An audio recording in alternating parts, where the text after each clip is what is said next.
IT मध्ये आहे, engineer आहे. कलाकारांवर खूप प्रेम केलं जातं, मला ह्याचा अनुभव आहे.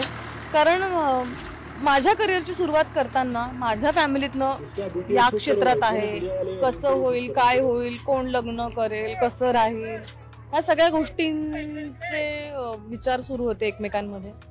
पण मी लग्न करून म्हणजे लग्न व्हायच्या आधी माहीतच होतं मी या क्षेत्रात आहे.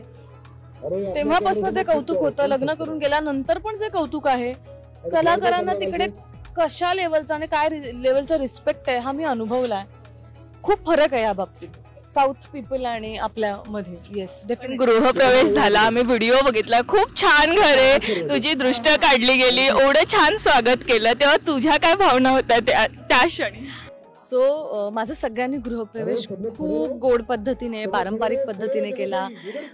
सुनेचं कोडकौतुक करणं, तिला स्वतःच्या हाताने पहिल्यांदा खाऊपिऊ घालणं, छान असं केळीच्या पानावर पंचपक्वान्न वगैरे सगळं खूप सागर संगीत झालं आणि खूप मजा आली. वेगळं होतं काहीतरी, मला अनएक्सपेक्टेड होतं.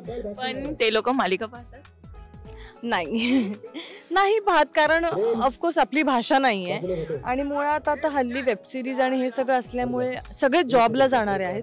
त्याच्यामुळे जेवढं इझिली अवेलेबल होईल मोबाईलमध्ये किंवा जेव्हा त्यांना वेळ मिळेल तेव्हा टीव्हीवर त्यांच्या सोयीनुसार ते बघतात जे बघायचे ते. पण कन्नड तू शिकते की मराठी त्यांना शिकवते? त्यांना तर येतं थोडंफार मराठी, बिचारे ते शिकले आहेत, पण मला आता कन्नड शिकायचंय. Big task. बघू. म्हणजे माझा छोटासा भाचा आहे, त्याच्या बहिणीचा मुलगा, तो इतका माझ्याशी कम्युनिकेट करायचा प्रयत्न करतो ना, मामी मामी मामी, पण मला नाही कळत. मला असं होतं की अरे मला ह्याच्यासाठी तरी शिकायचंय. किती छान. पण आता तारेवरची कसरत खऱ्या अर्थाने सुरू झाली आहे, तर ते कसं सांभाळते?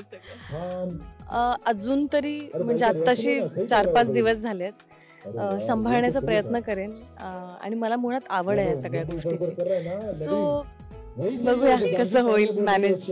मराठी मनोरंजन सृष्टीमधील मालिका, चित्रपट, नाटक तसेच कलाकारांबद्दलच्या नवीन अपडेट्स जाणून घेण्यासाठी नक्की सबस्क्राईब करा इट्स मज्जा मराठी या आपल्या नवीन YouTube चॅनलला.